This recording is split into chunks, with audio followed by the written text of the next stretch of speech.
vais prendre les journaux parce que quand même... Voilà. C'est un guichet automatique. Non, un distributeur automatique. Bien ça. Ouais. Voilà, donc c'est important quand même. Moi, j'ai une idée. Thierno Birahi. Fofana. Oui. Yassine. Naam. Mambaï Ndiaye. Non, toi, tu n'es pas Pichou Ramatou. Mais Bilahi, non, Maki a raté l'occasion de se faire beaucoup d'argent hier. Ah bon? Ah ouais.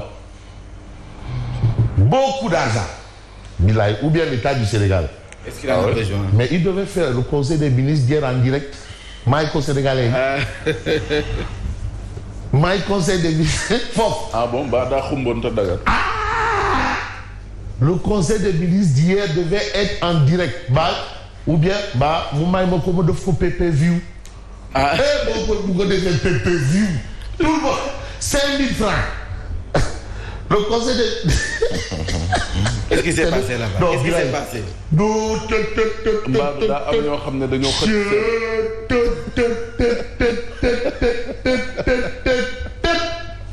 Ah ouais? Qu'est-ce qui s'est passé? Le conseil des ministres hier. C'était bouillant. Ça devait être du... Si on faisait ça PPV. Tu as des infos que nous n'avons pas. Hein? Tu as des infos que nous n'avons pas. Ashhadu an la ilaha illallah, ashhadu anna Muhammadur Rasulullah. Vous nous donnez l'info, qu'est-ce qui s'est passé? Sallallahu alayhi wa sallam. Sallallahu alayhi wa sallam. Sallallahu alayhi wa sallam. Lol kay wax nan ko. What you do? Yeah. Ah ouais? Bye. Donc le conseil de ministres PPV. Donc non, le président peut donner en direct, conseil des ministres en direct. Oui. Et la salle salle exprime ses sentiments. La salle Bruno Diatta. Oui. Mangiare, wa ano boy Sedina Isa, ngi jama.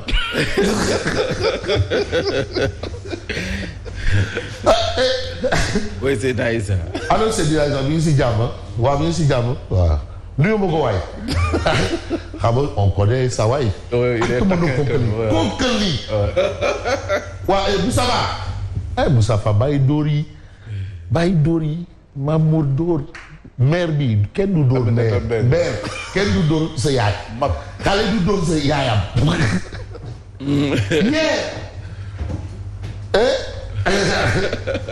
non hier le conseil des ministres allait PPV 10 000 francs pour bëgg a seetaan kon hier il y aurait eu beaucoup d'argent. En tout cas l'actualité c'est ça, c'est un peu, on est toujours dans la tendance et dans la mouvance d'after après les élections locales, la dernière consultation populaire, parce que la prochaine c'est au mois de juin. Attention. En principe. Les législatives. Non. Tu sais, il y a eu là, comme ils sont dans une dynamique de triomphalisme là, il faut rien bouger. En attendant, on retient une information parce que hier, certains ont commencé à envoyer des tirs de semonce. Non, il y aurait. Parce qu'attention, il faut utiliser le temps qui sied ou les temps qui saillent. Il y aurait. Bon, c'est que je n'ai pas été au lycée Limamoulaye, ni à Blaise Diagne, mais ça va quand même quoi. Lycée Blaise Diagne. Wow. Il y aurait une volonté de confiscation des résultats issus des urnes à Médina et à Rufisque. À la Médina et à Rufisque. Et c'est Gamso Bob qui est visé. Ah bon? En tout cas, à la Médina, on attend toujours les résultats. On vous dit, local 2022, menace sur les victoires de Gamso Bob à Dakar. Vers un hold-up à la Médina et à la ville de Rufisque. Dans les décomptes présentement. Je sais qu'actuellement, il y a 7 ministres qui ont reçu du Tchao Zéhir. Ah bon? 7. Oui. Waouh, 7. Bon, le ministre Moussa Baldé, il a sauvé sa peau. Et Abdou Karim Sall. Abdou Karim Sall, Salengari Labdoro. Lui, bon, il est Salengari Labdoro, vrai. Puisqu'il est de Sinthiou Bamambé. Parce qu'on connaît. Il est de Sinthiou Bamambé. Oui. Ah oui? Il est de Sinthiou Bamambé. Non, c'est que le Sénégal, il est une gueule tout.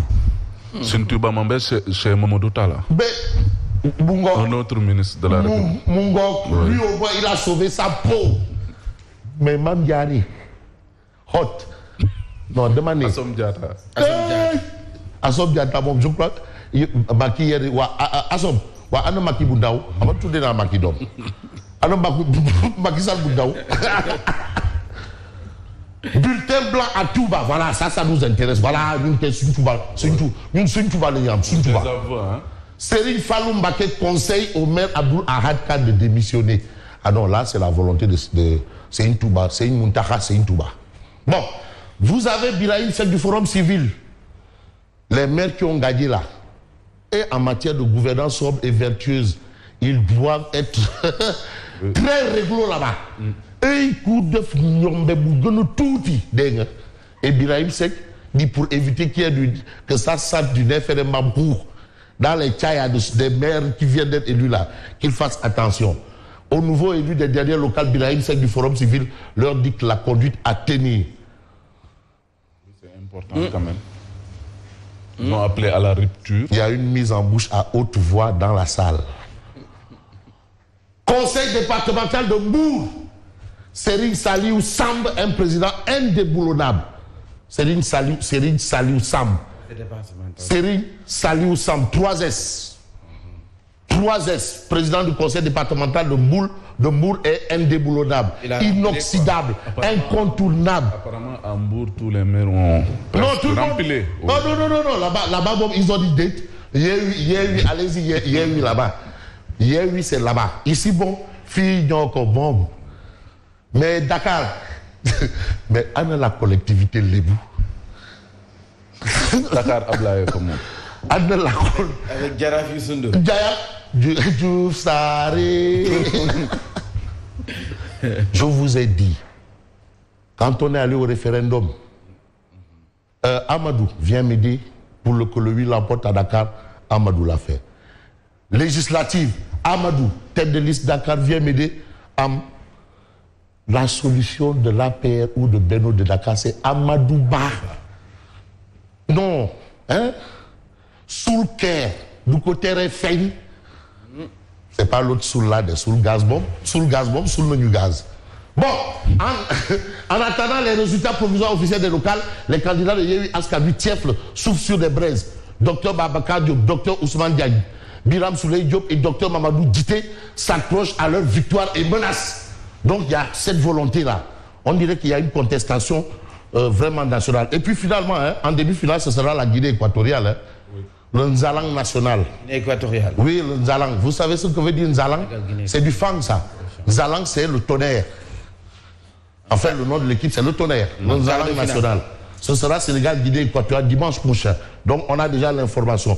L'autre information, c'est la même base de Yewwi Askan Wi dans une partie de la Casamance. À force de combattre Sonko, Macky a fini par se dresser contre toute une région. Ça, c'est un peu une lecture. C'est Abdou Sadé. Abdou Sadé, qui a été vice-président de groupe parlementaire, qui a été député de l'Assemblée, qui a été même avec Baldé. Abdou Sadé. Oui. Bon, je connais Abdou Sadé parce que lui, il est spécialiste de l'environnement. Donc, il a été député Abdou Sadé. Et puis, il y a le rejet de la proposition de loi criminalisant l'homosexualité. Andesam Dikoyi annonce un rassemblement national le 20 février prochain.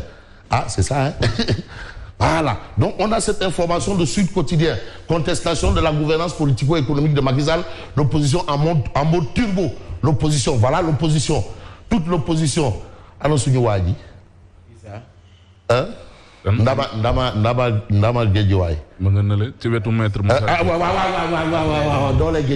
Il y a son grand frère aussi, le président Malick Gakou. Dans les Guédiouaï. Qui boit dans les Guédiouaï?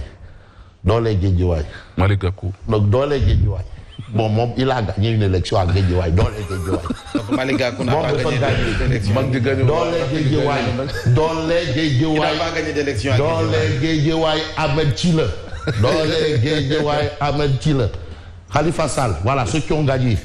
Voilà, dans les Guédiouaï Ngom, contestation, vous avez cette information. L'autre information nous vient de qui? De l'ami de Birahim Touré. Et je crois que je vais terminer par là parce que on est déjà à point nommé. De l'ami de Birahim Touré. Voilà le Kedembe, conseil des ministres. Tu sais à quelle heure Moustapha Diop était devant les grilles du palais? 3h30 du matin. Dit de Aïva et vient, tu peux tout parler. Ah oui, il était le premier. Waouh. De quoi il était? Le Le candidat de Beno Moustapha Diop a confirmé sa suprématie. Il est invincible, Aminata Mbengue.